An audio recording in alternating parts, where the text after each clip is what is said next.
Hey guys, wanted to use an analogy to help create more spin on your rackets, on the ball with your racket. So what I like to do is, if you're having a grip that's kind of like semi-Western, which most players have, where their palm of their hand is kind of on their dominant side of the racket handle. So I'm a righty, so my palm is on the right side of the handle.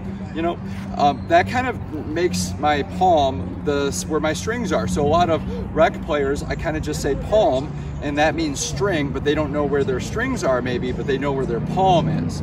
So what I like to do is take if we know that the palm is the strings, right? So now I can take the racket out of their hand, and this is their racket, right?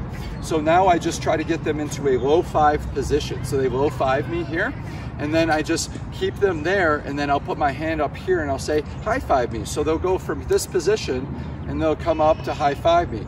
And that is the swing path that we're trying to do. So a lot of players that kind of understand the swing path of going up to create spin on the ball have a problem because they're not dropping the racket head enough.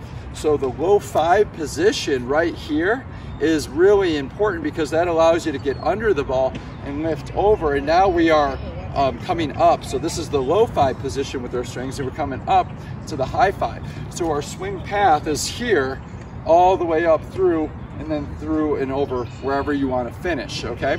So that allows you to create some spin. You can see that all the top players with their backhand too, they drop that racket head, maybe not as much because of the range of motion or with their backhand, but they're still able to get into a low five position, come up to a high five position, and hit that ball. So maybe that analogy can help, because sometimes we kind of forget, you know, what tennis is so foreign to a lot of us, that maybe using something that we know, low five, high five, right? Low five, high five, and you can start just going here, finishing here, and then start feeling that when the ball comes, right? I just kind of freeze at that finish. So what I do with players, they'll tend to do this. They'll go from low five, right? And then they'll go here, and their racket will actually point to the left side if they're righty, like this, okay? So the problem with that is they pulled the ball. They're not going up through the ball, they're coming over the ball, and see how their palm is facing the wrong direction. So we focus, and it really helps the players where they get to low five, they go high five, and see how my strings are facing where I want to hit that ball. So that allows them to see that it stays on the right side of their body, right?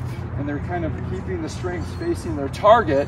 So the strings are facing the target longer so that they can create more control, and they have that forward spin, and they're really hitting that ball really well. Same thing on the backhand. They're dropping and kind of finishing here, but making sure their hands go up. A lot of players will be here. That's not a high five, right? Their hands go up to the high five position.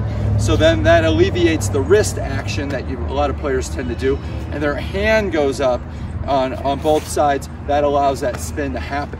So try the low five to high five position, and you might see some more success in creating spin for your forehands and backhands. All right, happy hitting and good luck.